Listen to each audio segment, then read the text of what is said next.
Thank you so much, Colin,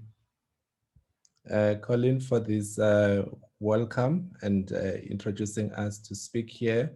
We are privileged to be a participant in this amazing webinar series. Our title is To Know and to Be of Ubuntu Translanguaging towards the multilingualism for decoloniality and sustainable development. So what we need to start with is to show you the city of Johannesburg. Clara, if you continue, which we call is a representation of the city that is multilingual. In other words, is a city that has got horizontal, so there's a full overlap of languages into each other, compared to New York, for example, where you have lots of languages, but they are vertical. So what you see in Johannesburg, we're going to make an argument today that it is a representation, a mirror of an ancient city of Papungwe, and where the stranger come to my place, so I'm complete. The idea of I am because you are, or Ubuntu, emerging from that as part of the cultural competence. In other words, complexity had always been a feature of Africans in Africa. So the next point we want to raise is we believe that sustainable development is anchored on education. Education is at the center of what you call development.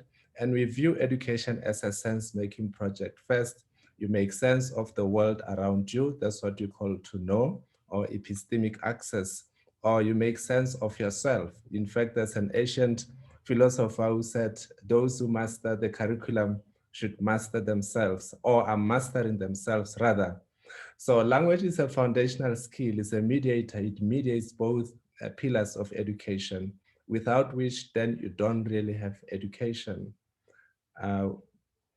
We'll go to the next point, which is very interesting that issues of sustainable development, they have resonance with what South Africa and Africa broadly developed over time. South Africa 2012 developed what is called the National Development Plan, called Agenda 2030.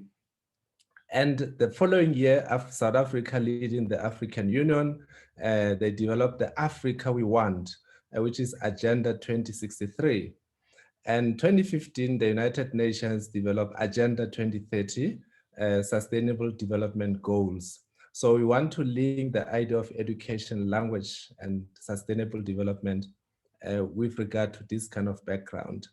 And the key features of developmental goals that cut across these three entities are the following: reducing inequalities.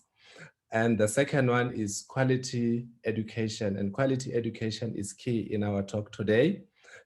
Decent work and economic growth.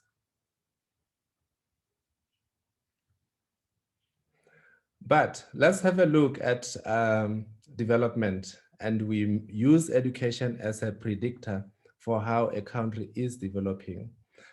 Paul Freire speaks about unauthentic forms of existence and thoughts.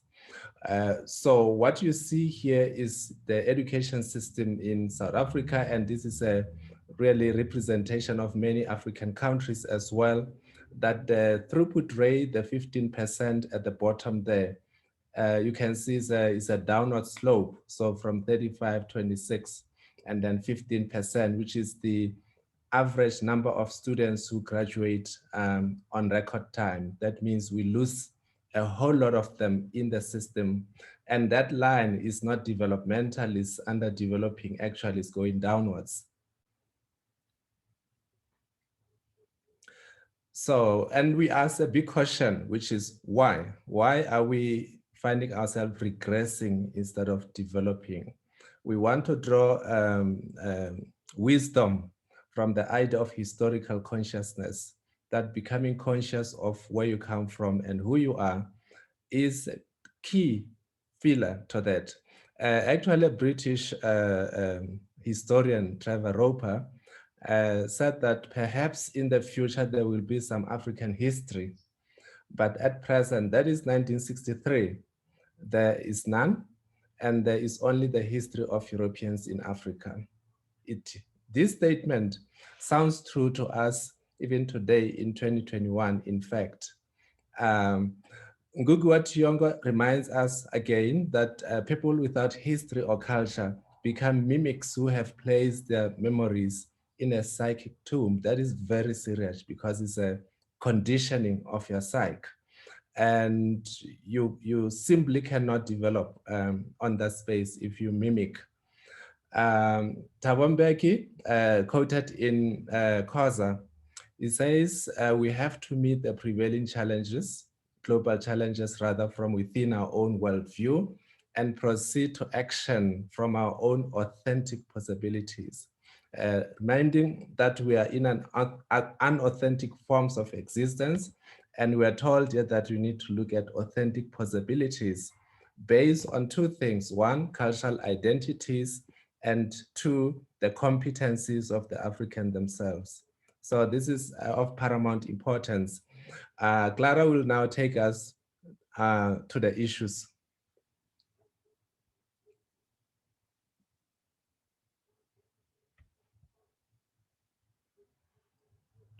Can you hear me, Clara?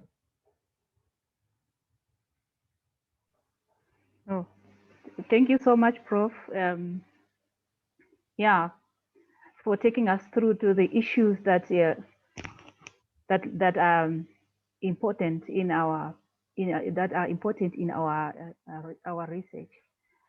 We have seen that because of the epistemic and identity blurring of this language teaching or teaching in institutions, there is a lot of monolingual and epistemic biases that are a pandemic against sustainable development in Africa. And how do we know this? Multilingual learners are disproportionately disadvantaged and marginalized in institutions. There is epistemic access, which is serially limited in terms of their knowledges and practices from their own side. The sense of self is fundamentally questioned in the sense that when your identity is not shown, when your language is not acknowledged, then the sense of self is really questioned. Your identity is not affirmed in, and that leads to, this is more acute amongst the multilingual immigrants and learners from remote, rural, peri-urban contexts.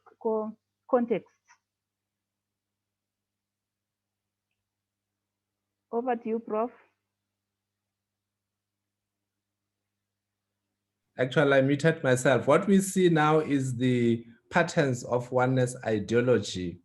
Multilingualism in many African states is misconceived as multiple monolingualisms. In fact, that's the whole idea of what you call monolingual multilingualism. Africa is known to be rich linguistically, but the ideology of oneness permeates our thinking around what true multilingualism is.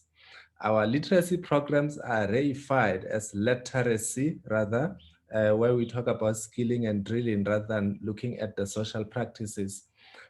We look at decoding, comprehension, the transcribe and compose.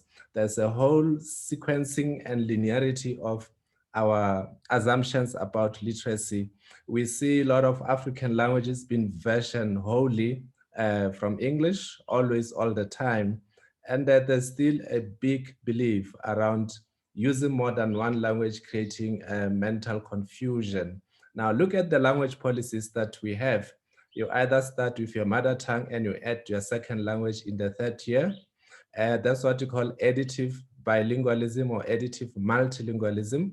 And you have got language one, the first language, and then you subtract that at grade 4. That's what you call subtractive bilingualism, or you go straight for English or French or Portuguese. or any language that is considered the only ex-colonial language. So we perceive this as all monolingual policy. The ultimate answer to all of that is miseducation, de-education of multilingual children, inequalities, and social injustice. All of these lead to what is called underdevelopment. So the whole idea of developing countries is a misnomer, because what we see is a trend of underdevelopment. So what we know is that is a long story of oneness ideology emerging from the nation statism of the European Enlightenment period around the one nation, one language, which cascaded into one classroom, one language. There were earlier bilingual, multilingual assumption of language contaminating the other, what you call linguistic apartheid, because one language is going to impurify the other one, it contaminated. Therefore, multilingualism became a disease, in fact, that had to be eradicated instead of being a resource. And the monolingual scramble for Africa via the Berlin Conference 1884, that's the genesis of monolingual multilingualism in Africa.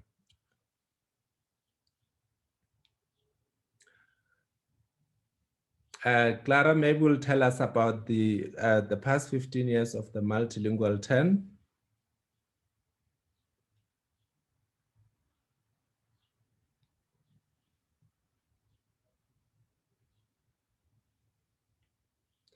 The past, yes. Okay, I was muting myself, so I was speaking to myself. Okay, okay, all right. Okay, the past 15 years of multilingual turn is seen the importance of using the whole linguistic repertoires and of learners and embodied linguistic repertoires simultaneously. From the input and output exchange, embodied repertoires of Ubuntu complexity and cultural and linguistic competence predating colonialism. So, which means the exchange of languages, the relationship between languages existed before even colonialism itself. Research has evidence that consistent translanguaging, which is input and output from its beginning, can be of beneficial in such contexts. Sorry, in such contexts. So, as a result, this gap that is being seen shows an epistemological rupture, which means the current situation cannot fit into the current system of current multilingual multilingualism that we have, and which affirms the linguistic repertoires and positive identities. Yeah. So, in seeking alternatives, what can be the role of decolonization in sustainable development? Over to you, Prof.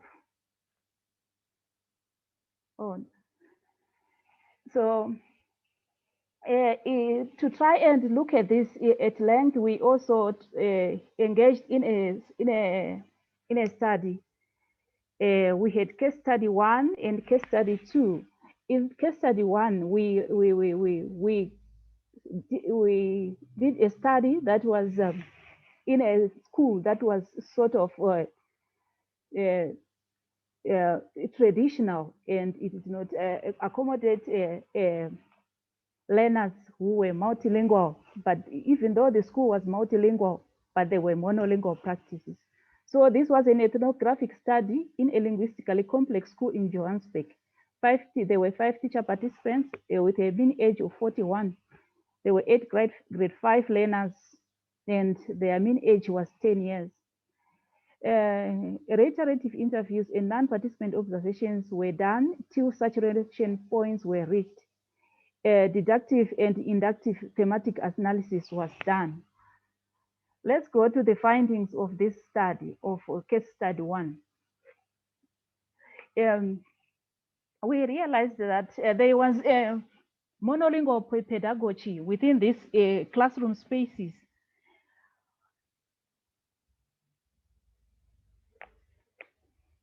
The teachers distanced themselves from learner languages and they used English and Afrikaans only within that space. So from the excerpt that is on the screen, when the teacher said, I don't use their languages, I use English. Definitely from this excerpt, the teacher saw English and Afrikaans as the only vehicles of knowledge, where knowledge can be disseminated through. Showing this, from this we discovered, or we saw a carryover effect from the training that they had, which is also monolingual within the universities, monolingual training which exists within the universities. The learner suffered exclusion and epistemic access and identity affirmation in this case. The other thing that we realized, or we found out, was linguistic xenophobia. By this we mean the teachers were interested in were not interested in other languages in the classroom. Yes, they showed total ignorance about other languages within the classroom space. From the excerpt on the screen, the teacher said, I don't even ask who comes from which country and which language they speak. This kind of language hatred was induced by monolingual bias, which does not acknowledge any other language within the classroom space. Multilingualism here is seen as a deficit or as a problem which causes chaos within the classroom. So the teacher sticks to one language at a time, because having many languages is not accepted. This also shows some kind of reflection of the training that the teacher got from higher learning institutions as well. The other theme that we got was that the teacher had a holier than thou attitude. From the excerpt, media and other languages are very disrupted to learning English. I want my learners to read prescribed text when they can learn where they can learn good English. The teachers felt that they are the only source where knowledge can be imparted, and the classroom is the only space where meaningful learning can take place. By describing the media as very disruptive, and the teacher sees other languages as disruptive, the teacher's knowledge articulation center is the classroom.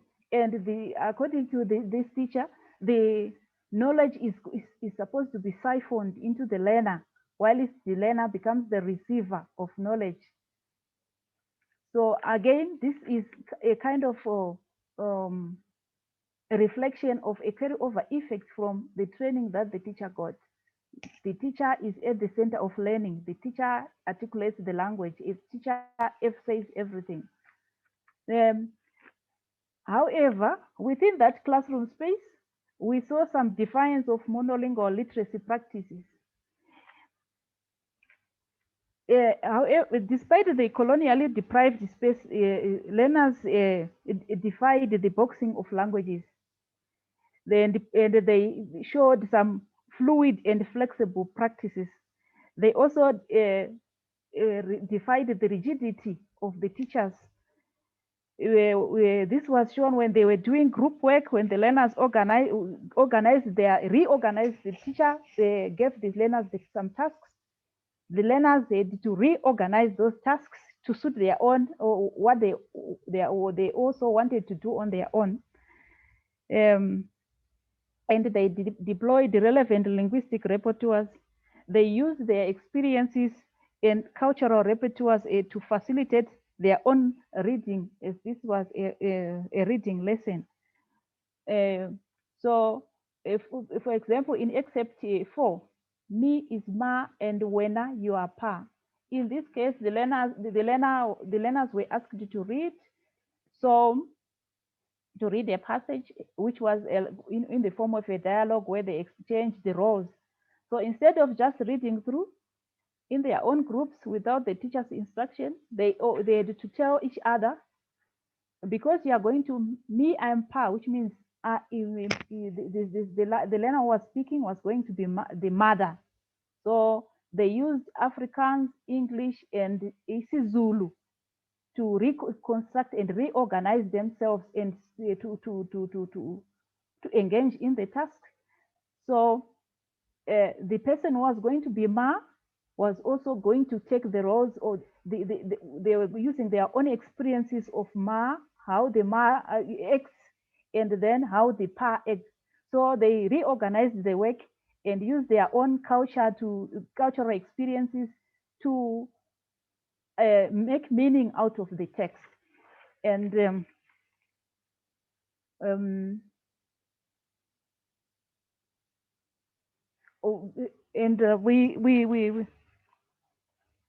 we see this also as something that defied the suppression of knowledge, multiplicity or and epistemic access, as a way the learners tried to, despite the constraining space of the monolingual teacher. So we had a case 2, which Prof is going to take on. Here we're just showing the alternative part of the work we do at the Hub for Multilingual Education and Literacies, seeing the status quo that Clara explained, discussed. We do a lot of intervention and advocacy work, and we have got many schools today in South Africa that have adopted translanguaging as a policy for their school. Because that is allowed constitutionally. So this is just an example of one of the classroom where we walk in and we have teachers that we train over a period of time, and we have got areas of good practice. So there is a great hope. So we'll go to the next slide and then we'll show you some of the work that happens in the classrooms. Okay, so this is an example, a sample of type of the rupture that we are speaking about, the multilingualism existing in the school. Here you see lots of writings by kids in many different languages that they know of, and these are placed at what we call the multilingual corners.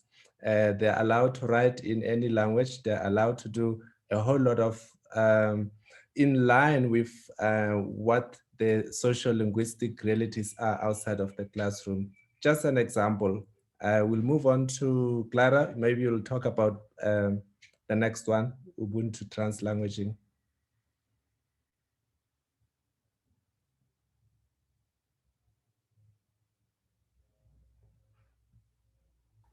Okay, thanks, Prof. So this a relationship between the languages is the most important thing, that aspect that we look at. So it means the languages themselves, they cannot exist on their own. There is some independence in the horizontal flow and in the vertical flow. So you cannot be complete without those languages, as multilinguals. So this is the African way of viewing multilingualism as a dependence of languages, where I am because of you, you are because of me. This, which comes from the African Ubuntu, which a prof talked about in the beginning. This relationship between languages, this incompleteness when somebody is not there, this incompleteness of the the multilingual is always like that. The languages themselves, they interact, they move together, they complement each other. So this is what Makalela calls the discontinuation and continuation at the same time. You are discontinuing and you are continuing. You are using the language and you are building on at the same time. So therefore, the emerging issues that we found out from this research is that monolingual education increases inequalities and marginalizes majority of learners. Epistemic biases undermine African ways of knowing, acting, and being for sustainable goals. Alternative theories, methodologies based on cultural competence of the learners themselves, self-reliance from Nyerere, 1967. Ubuntu Translanguaging as a southern theory offers hope for affirmation of identity positions and for epistemic rupture, horizontal multilingualism. And our concluding remarks are current language policies and entrenched practices show carryover effect and apartheid education systems in South Africa. Education institutions as conduits for epistemic and monolingual biases. The need to gravitate from cultural violence and epistemic and leapfrog into Agenda 2063. So multilingualism positioned under Ubuntu Translanguaging is a mirror and offers a mirror or quality education and social justice and economic growth, which responds to the development goals again.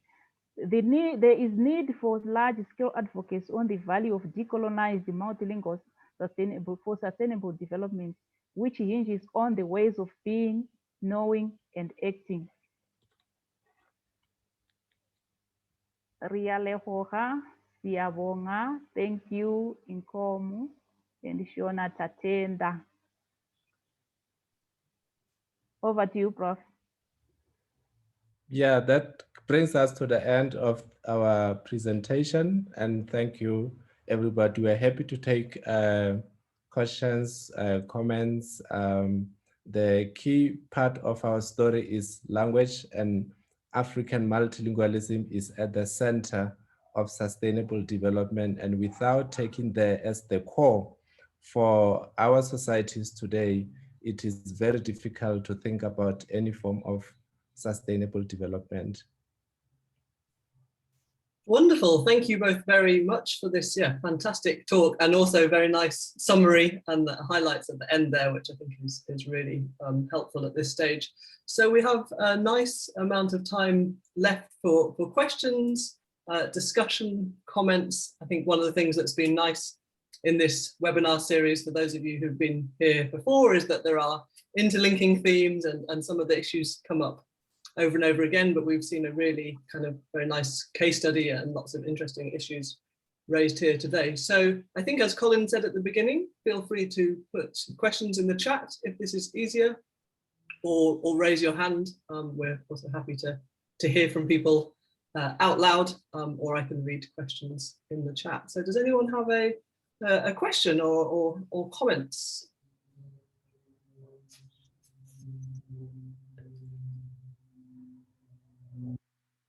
Hopefully everyone is busy writing their comments in the chat.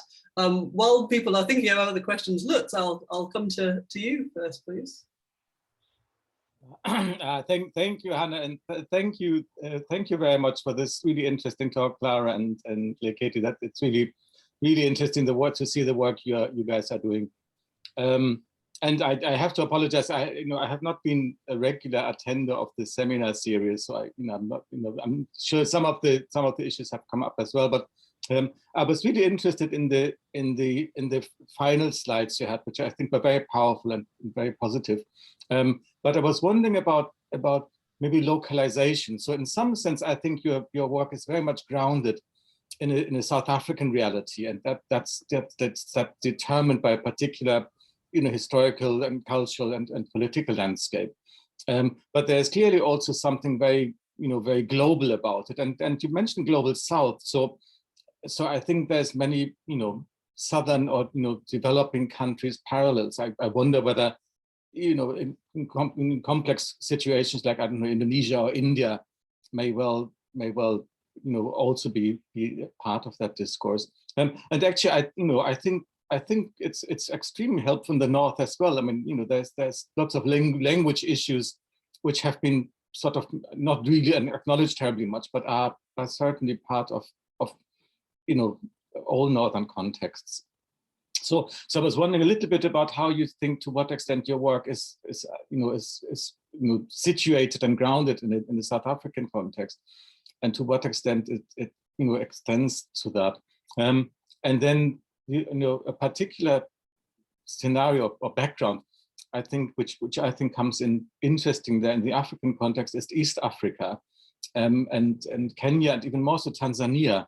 And there's other people in the room who know more about it, but I'm curious about that, because there, of course, the situation is different in that in Tanzania, Swahili has such a dominant position also in schools, and to the exclusion of all the other languages. But there are other languages as well. So I think the analysis might be slightly different, because the role of Swahili is slightly more ambiguous maybe than English in Ngugi's work, for example. So I was just wondering how you see the scope of your work in these wider contexts.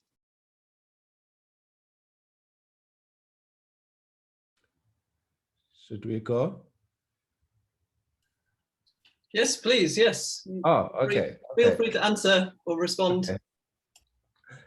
Thank you, Luz, for the comment. Quite a very innovative.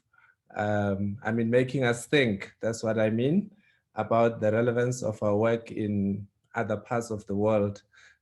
We can say, of course, with certainty about sub-Saharan Africa, the language issues in South Africa are similar to many parts of the Africa.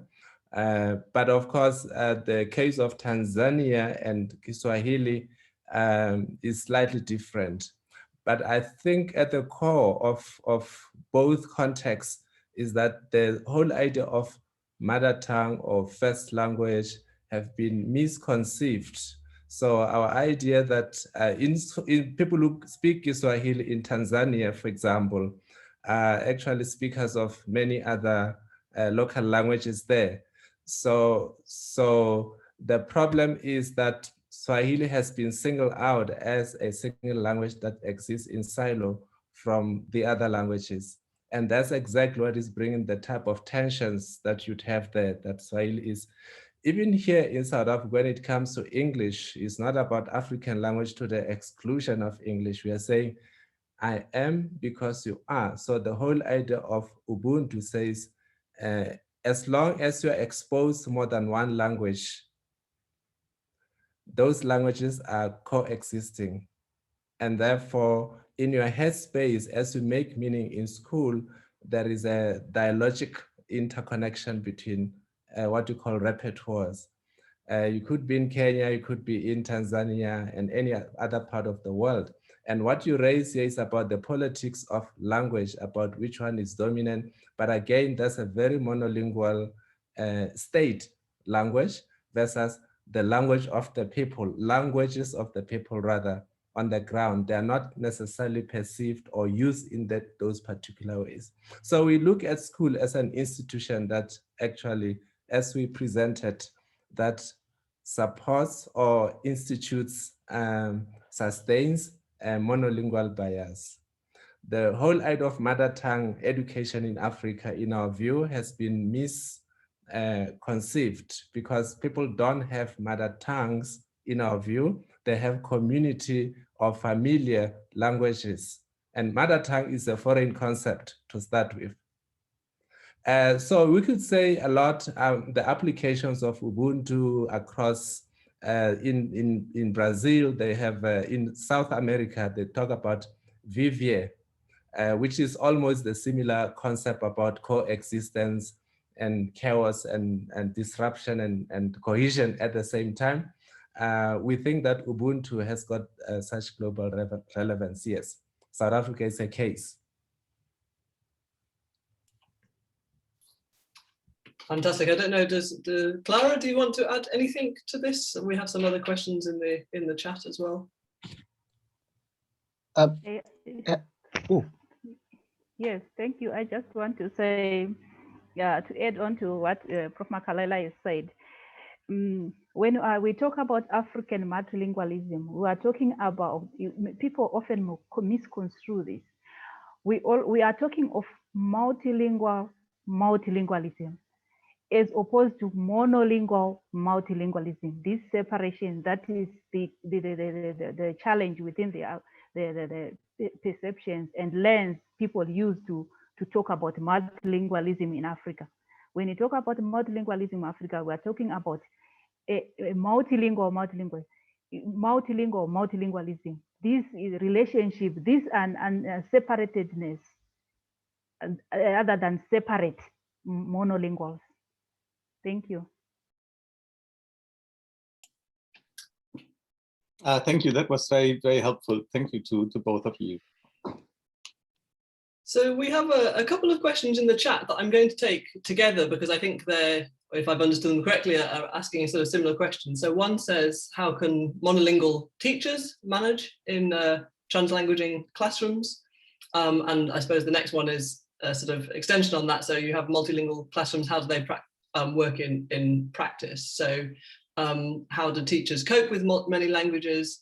Does everyone speak all of the languages that are present in a classroom? And if not, are teachers required to develop fluency in order to teach in a multilingual classroom? So here, I suppose there's a focus on teachers and the practical aspects, what might happen with monolingual teachers in the context you're speaking about.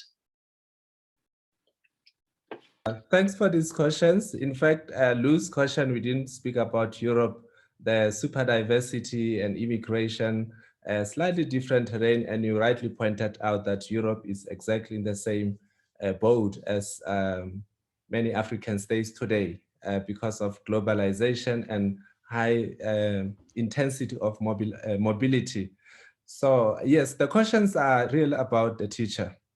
And that will be my concern, that when we go to the classroom environment, we should also shift the epistemological orientation. So at primary focus, while the teacher is important and everything would center around the teacher being able to navigate the space to support the learners, but at the core of the education enterprise is about learning. So how do teachers cope with so many languages? The teachers are coping with multiple identities of the individuals that are in the class. And what they do is to acknowledge who they are. What they do is to allow space for multilingualism to thrive, because the core is, I hear the idea of fluency, but I think I'm more interested in meaning making rather than what the language looks like and how it sounds. If we put them in a corner, they speak 3 different languages. And many people actually raise these questions. What do you do when the languages are so many and they're different and all of that? But can the children in the classroom exist as a community? Do they speak to each other? How do they live? How do they find way? And I believe that they are very, very intelligent beings. All they need from the teacher doesn't have to know all the languages of the kids. It's about providing space. What you call, Leeway speaks about translanguaging space. It's a space where you allow and you can exit, but allow if we're going to be truly student or learner-centered. While you are driving the pedagogical, we talk about a didactically thinking teacher, someone who's versatile, who's agile, and go into the classroom actually to learn every day.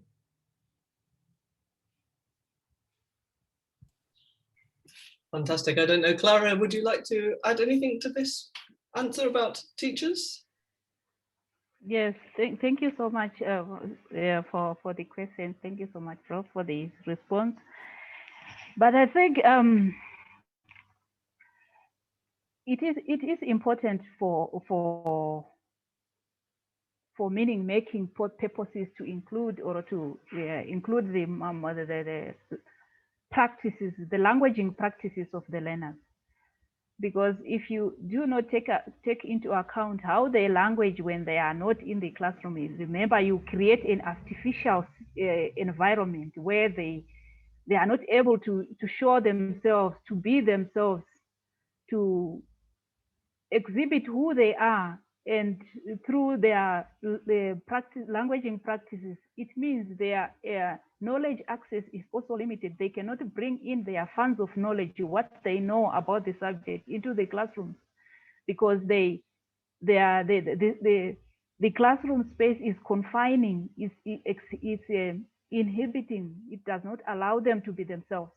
So the teacher should I think invite everything and try to be some kind of a facilitator. Remember, you also want to learn. We should be prepared to learn as well from that environment, so that the process, the main process of meaning making will take place. Thank you. Thank you very much for that response. There's another question in the chat that I'm going to come to next because it's related, and this is how you take into account what you present here in your study to teacher training, so training for teacher education, and I think that follows on nicely from the answers you've provided here. So what should be happening, or what is happening in teacher training as well, that might facilitate some of this? Yeah, thank you for that. It's a very good question, because the teachers are at the core, and previous questions around teachers, it is precisely because we did not receive adequate training in the teacher education program. That is why then multilingualism becomes scary, something that we're not. So it's very important for universities in teacher education programs to face the realities of the 21st century, that we are in a space of constant chaos. Our classrooms are very, very chaotic. So how do we then train a teacher that I spoke about? This is my model teacher, a didactically thinking teacher, someone who thinks off the cuff, somebody who's very versatile, who's agile, who can address challenges and solve them by themselves. So I would make sure that the classroom, the teacher education programs instill, you prepare teachers for the type of schools that they're going to serve. And anything less than multilingualism in there is a disservice to the teacher. And we're not going to see the type of leapfrogging into the 22nd century, fourth industrial revolution, without taking the teacher along.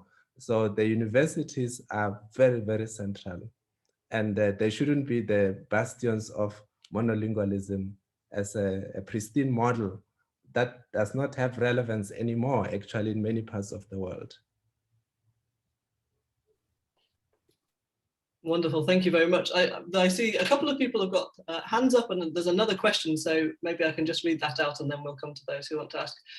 This is also about variation, essentially. So how do you, in this school context, ensure that you don't alienate others or particular languages?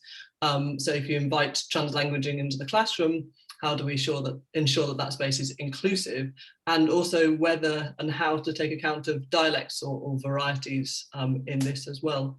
So I don't know, Clara, if you want to respond to that first. So how we ensure we take account for variation as well, and ensure that no languages are excluded or.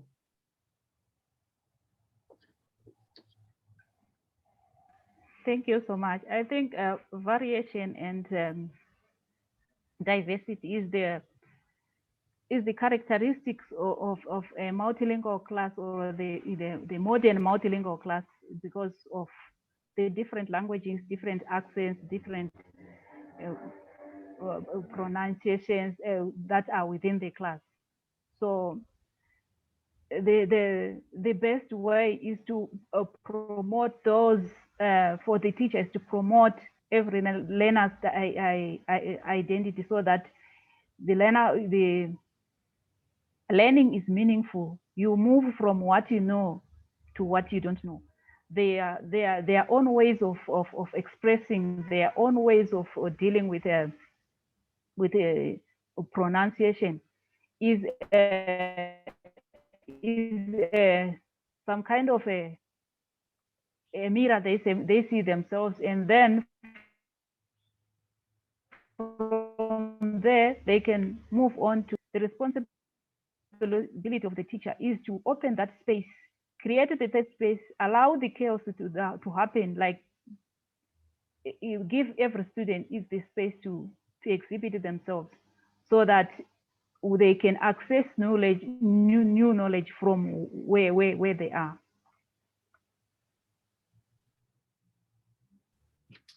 Wonderful, thank you very much. I think so. We have two people with hands up. Is it Boshra or Boshra Tari? And then we'll come to Linda Bredvik afterwards. Hello. Okay, thank you so much for this presentation and for the interesting findings that I could relate to, being an Algerian. So we're speaking about the north of Africa. I did my PhD research at 3 different nurseries. So we're speaking about children and young children and their language use at the nursery. So the early childhood educators, they invite translanguaging. So they use the Arabic, the dialect Arabic.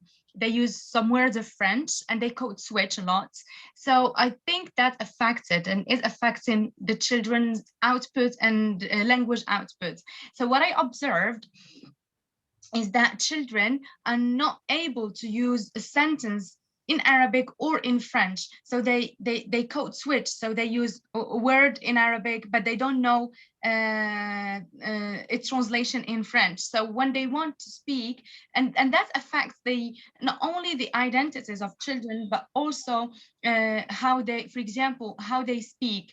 They're not able to produce a single sentence in one language. They always code switch.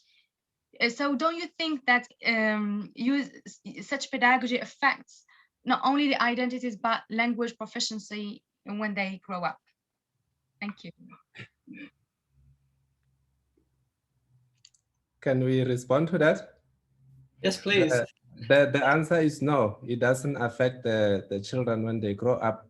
We are talking about a temporary, chaotic period of the kids. And also, if you're going to use the calendar year, that from January to December, when they exit the grade level, they should have this number of sentences. And I want to link this up with the previous questions about the idea is we seem to be concerned with what the languages look like and what they sound like, which is, for me, is very external, is at the surface of the meaning-making process. Education is about accessing knowledge.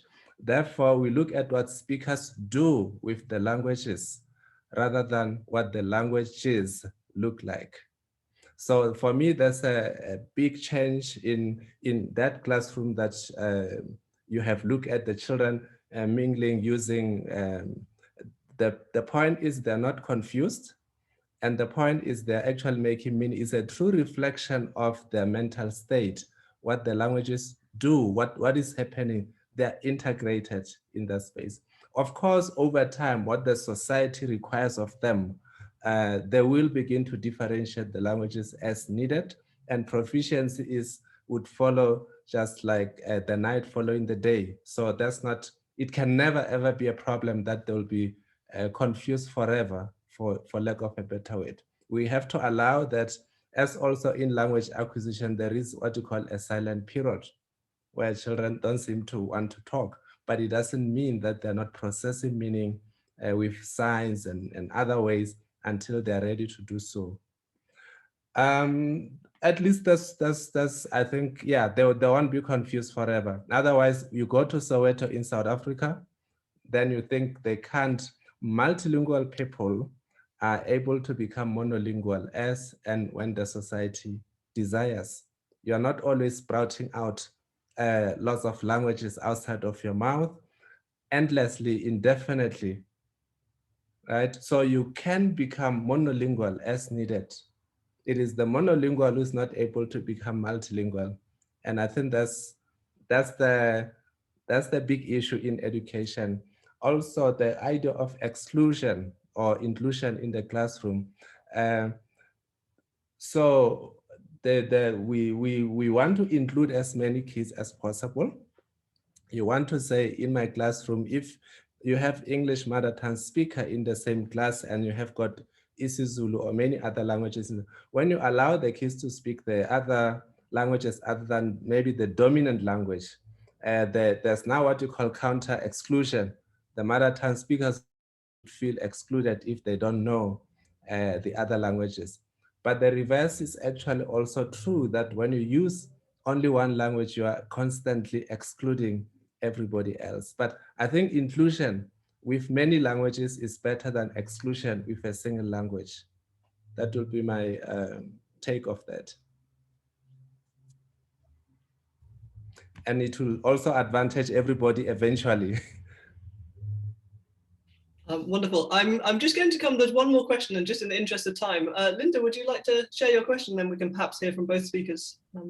I'll try to be brief. It was lovely. Leketi, I remember the conversation. I hope you do. We had in Sterling a couple years ago. Yes, Linda. I'm Hi.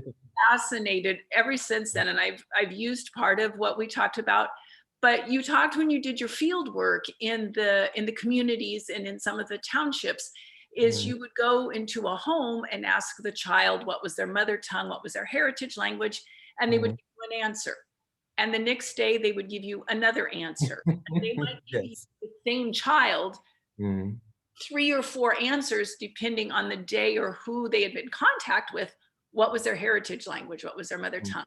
And maybe, I think that was so fascinating. If you could expound on that, I think that might make the idea of what multilingualism is, especially for me as a native English speaking Westerner, to understand that even studying multilingualism, we still assume you have some version of a mother tongue. And I was just fascinated by your findings, and I perhaps like to hear them again. Okay, thank you, Linda. It's good to reconnect. The multilingualism. Now, the linguistic research over many years have been instructing us that it takes about, on average, about 6 years to acquire a mother tongue. In other words, your syntax has been fully fledged when you're about age 6. And that had been always been connected with starting school, which means cognitively you're ready, and therefore your level of abstraction, because at school, now you're beginning to think more abstractly. So we had to do a waiting period for about 6 years or so. Okay? Now, you grow up in South Africa in a township called Soweto, and then day one, you're born, what you hear around you is isiZulu, Chivenda, some English on TV, Afrikaans somewhere in another TV channel, and your neighbor is speaking a different language and another. So by the time you start talking at around age 3, you're already speaking a number of languages. So by the time you're age 6, if we use that as a benchmark, you already speak 3, 4 named languages. But in the actual meaning-making process, when you buy food, do other things, play with other kids, you are using all of this as a repertoire. So in a sense, the boundaries between these languages as defined by the state don't matter to you when you make meaning. The problem is, now when you go to school, the teacher says, now I'm using one language. This is the only language that you are making sense of who you are and of the world around you. That is a complete shutdown of anything you call education. And it is for this reason that we argue that these children don't have mother tongue. There is no mother tongue. Now, once you say mother tongue in Africa, they'll say we have 700 languages in Nigeria. Okay, we have 200 languages in Ghana. And all of those are not quite accurate as far as languages as used by the people, rather than the languages as defined by linguists and by the state. So the multilingualism is the one that is horizontal, is the one where there's an overlap, and it focuses on the actual meaning making on an everyday basis, which is what we think is the cultural competence that has been washed away. Therefore, the education system in Africa misses that as an opportunity, and it displaces all these multilingual children, because even the textbooks are crafted from a monolingual child in mind, okay, ideologically. Therefore, that doesn't work. And unless we really come back to this competence that the kids are born with and they're so versatile, somehow we need, so translanguaging is not the only, but it brings us very close to mapping what is going on in the actual society and what is going on in the mental spaces of the kids all the time. I hope that would be my take, but it's good to see you. That's wonderful, thank you. I don't know, Clara, is there anything you'd like to add either here or on the last question? I'm conscious of time, but I did want to give you an opportunity to say something as well.